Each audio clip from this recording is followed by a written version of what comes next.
اعوذ باللہ من الشیطان الرجیم بسم اللہ الرحمن الرحیم۔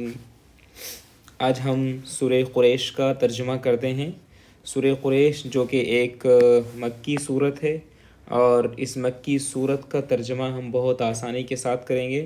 آئیے شروع کرتے ہیں۔ اس سے پہلے کہ ہم اس صورت کا ترجمہ، اس کی تلاوت شروع کریں، آپ ہمارے اس چینل کو سبسکرائب کر لیجئے گا اور ساتھ ہی ساتھ بیل آئیکن ضرور دبا دیجئے تاکہ آپ کو ہر نئی ویڈیو کا نوٹیفیکیشن امیڈیٹلی مل سکے۔ آئیے شروع کرتے ہیں۔ اعوذ باللہ من الشیطان الرجیم بسم اللہ الرحمن الرحیم۔ لإيلاف قريش إيلافهم رحلة الشتاء والصيف فليعبدوا رب هذا البيت الذي أطعمهم من جوع وآمنهم من خوف۔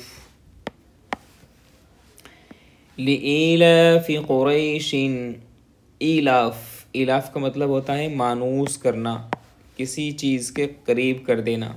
لإیلاف قریش، قریش کو مانوس کرنے کے لیے، مانوس کرنے کی وجہ سے۔ لإیلاف قریش، قریش دراصل مکہ مکرمہ میں ایک قبیلے کا نام ہے۔ قبیلہ مطلب ایک ٹرائب تھا، اور اس ٹرائب کے بہت سارے کیا تھے، بہت سارے خاندان تھے، فیملیز تھی۔ بنو ہاشم، بنو عدی، بنو تمیم، بنو عبد الدار وغیرہ وغیرہ۔ تو اللہ کے رسول صلی اللہ علیہ وسلم قریش ٹرائب کے خاندان بنو ہاشم سے تھے، بنو ہاشم۔ تو اللہ کے رسول صلی اللہ علیہ وسلم قریش میں سے تھے، مگر قریش کے خاندان بنو ہاشم میں سے تھے۔ آپ جانتے ہیں کہ قریش یعنی ٹرائب ایک بڑی ٹرم ہے، بڑی شبداولی ہے، اور خاندان ایک چھوٹی چیز ہوتی ہے۔ تو لإیلاف قریش، قریش کے مانوس کرنے کے سبب، ایلافہم اور ان کو مانوس کرنے کے لیے، کس چیز کے؟ رحلۃ الشتاء سردی کے سفر سے، والصیف اور گرمی کے سفر سے۔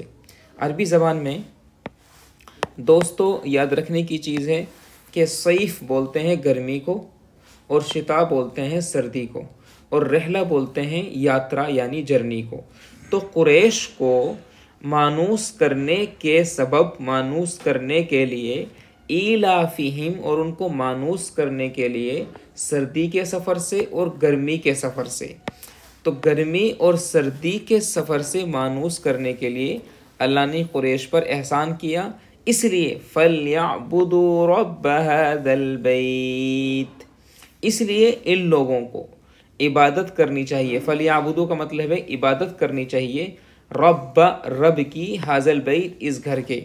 تو اس لیے ان قریش کے لوگوں کو اس رب، ہاذا کا مطلب ہوتا ہے یہ عربی زبان میں، اور بیت کا مطلب ہوتا ہے گھر، جیسے بیت اللہ۔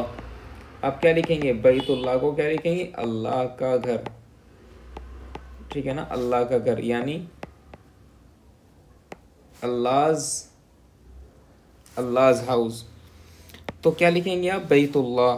تو فَلْيَعْبُدُوا ان کو عبادت کرنی چاہیے، رب هَذَا الْبَيْتِ اس رب کے گھر کی۔ کون رب ہے وہ؟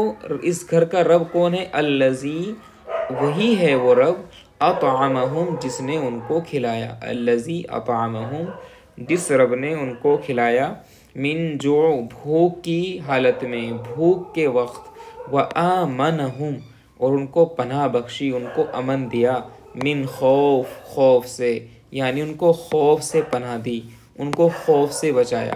یعنی قریش کے لوگ تو بے آب و گیا جگہ پر رہتے تھے، جہاں زمین میں نہ پانی ہے، نہ کھیتی کرنے کی صلاحیت ہے، لیکن ایسے موقع پر اللہ نے ان کو کھلایا پلایا، ان کے لیے سفر کا انتظام کیا، ان کے لیے تجارت اچھی ہو گئی، وہ تجارت کرنے لگے، ان کے پاس زندگی گزارنے کا سلیقہ آیا۔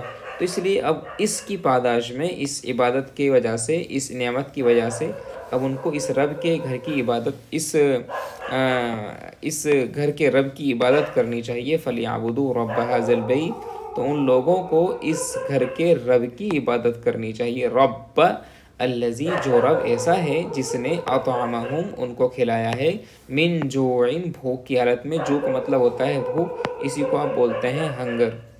ہنگر کا مطلب بھوک، بھوک کی حالت میں کھلایا. وآمنہم، اور ان کو کنٹینٹمنٹ دیا، ان کو تسلی دی، امن دیا، من خوف، خوف سے، فیئر سے. تو یہ بیسک سا ترجمہ تھا. امید کرتا ہوں آپ نے اس سے کچھ سیکھا ہوگا. اگر آپ کو اچھا لگا ہے اور آپ نے کچھ سیکھا ہے تو پلیز ہمارے اس چینل کو پلیز سبسکرائب کرنا نہ بھولیں. بیل آئیکن دبا دیجیے گا تاکہ نئی ویڈیو کا نوٹیفیکیشن آپ کو مل سکے. ہم انشاءاللہ نیکسٹ ویڈیو میں آپ سے بات کریں گے. السلام علیکم ورحمۃ اللہ وبرکاتہ.